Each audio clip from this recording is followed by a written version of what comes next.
Hello, and welcome to Gunpla-Reviews, where it is myself versus my shelf.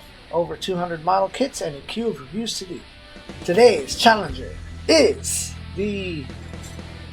if you go to the wiki it lists it, but nowhere on the box does it say its identification number.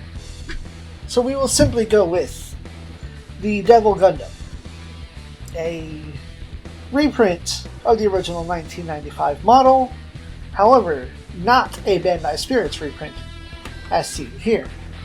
Within the last year, there was a large reprint of G Gundam model kits, which now have the Bandai Spirits logo, so you can see this has already got a collector's value all to itself. We have here a large boy that likes to fall apart just a little bit, but we will get to that shortly. We have here our manual, the front page, the cover, showing off our large scary boy, a blurb about it. By peeking, I do not recognize anything that looks like an identification number, as well as images in both mobile suit and mobile armor form. Now, I will note that I can only think of one time where you ever see the Devil Gundam in this form, not even in this form, but like this, and that is Gundam Battle Assault 2. Unless it's something that occurs in the first episode, typically you only see him from this upward, maybe a little bit of this. I digress. Our inside, our centerfold, has illustrations detailing the Devil Gundam in both of its forms, as well as its power level, being well over that of anything else. The ultimate Gundam, as it were. Here are some images of the kit fully detailed, correctly painted and filled in. As you can see, there are some color corrections that definitely need to be made. Inside, we have our runners, which are some very large pieces on this kit, large solid pieces. So that makes it definitely, once again, I will bring up the boxes, a much larger box than the others. Now this is more akin to the high-grade boxes that we get nowadays. Oh, I found it! On the side! I'm an asshole, look at me. There we go. Focus. Focus, please. The JDG-00X Devil Gundam.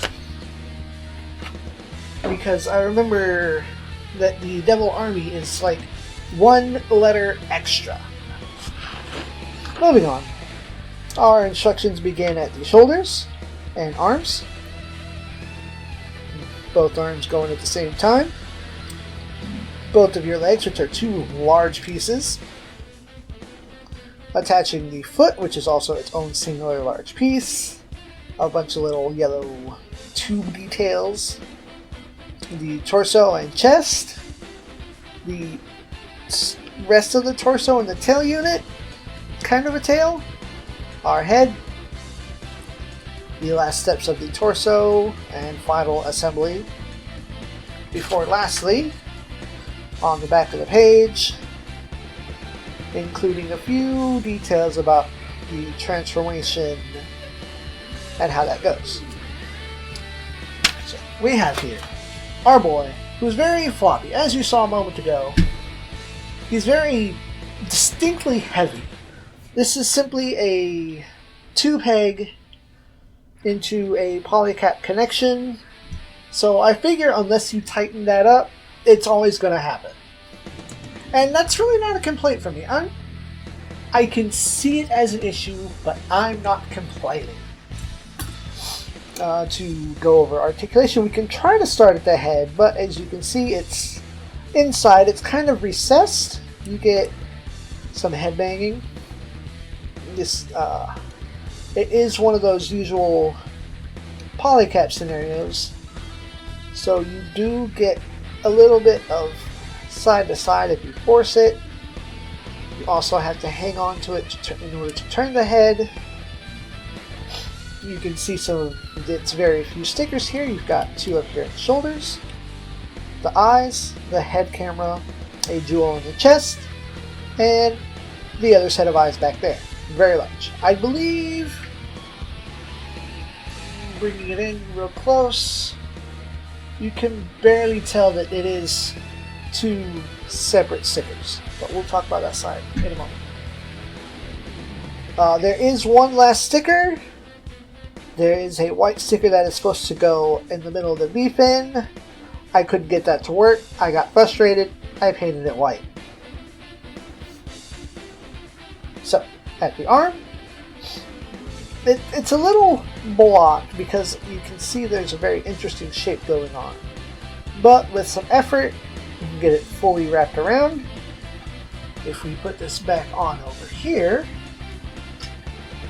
in order to do that, you'll have to finagle one of your fins here. Maybe pull it out just a little bit. Twist your fin around back there. But you can get a full rotation in there.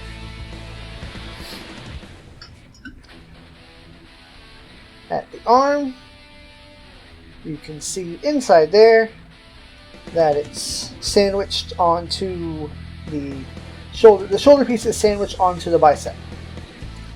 So most movement will move both around. However, the shoulder does move independently. You get no bicep swirl, instead you get elbow twist. And the elbow only bends at about 130 degrees. You get two very basic polycat fists here. Nothing out of the ordinary, just classic. Everything's on the polycat runner from that day and age. You have no real waist movement.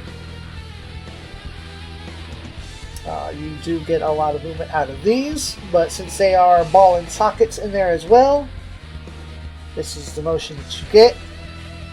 And you'll often have to move it around either for space or to get your arms in a position that you are happy with. Now you can see here on the side, one of these orange hose gasket things, I do not know what to call those, falls off. Most of them are in there fairly securely unless you pull the model kit by those. It just seems to be that this one might need a little bit of attention. Like the rest of these are fine, and that one just comes out on a whim. Try to, you can just sit aside there. Foot articulation or leg. You get, a hefty front kick. You get this raises up in the back. We will talk more about this in a moment. But that also gets you a full back swing. You can see inside that it is just a peg and ball socket, so you get twisting, but not really. And you have, there's no V. Down here at the foot, you get a little clankety clank. Let me make sure I get that on the other microphone. Just because I hear it doesn't mean it can be heard clearly. I digress. This boy does have a couple of extra pieces, all of which used for the transformation. So let's begin by pulling that torso out. We're going to trade the shorter abdomen hose for the longer one. That's simple, 2 pegs into the polycat there. We'll put you aside for now. Down here, as mentioned before, you've got this bit right here, so you're going to flip that up and simply rotate your legs to the back. And there's no snapping, there's no alignment, so it's all just kind of hanging out and resting. Play with your fins as you see fit. And you'll take this piece here, and we will line these hooks up with the previously seen leg pegs. If I can do it. They make me wonder if I'm doing, I was definitely doing it upside down. Bam. There we go. It does have a little bit of movement in there, so if you like it right up against the chin, or if you like it spaced out. And then once you have that set on the ground, you got kind of a weird large Gundam head going. You will take these two pegs and simply pop that right down in there. And you may need to adjust it accordingly. And there you go.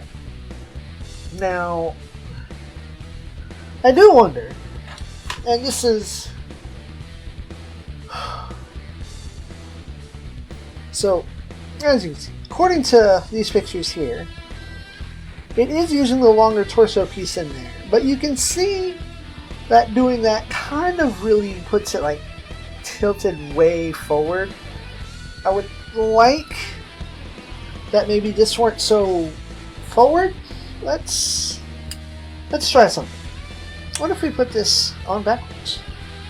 It does not go, because all of your back piece here clashes with that, which is why you can't use the shorter piece down here.